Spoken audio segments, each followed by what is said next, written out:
pretty commonly.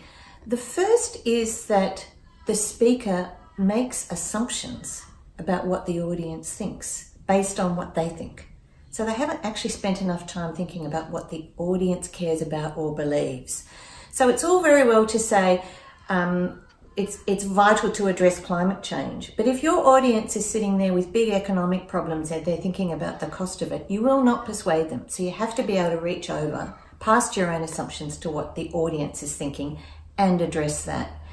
And the second thing people do, it's not so much that they lie, is that they omit the truth.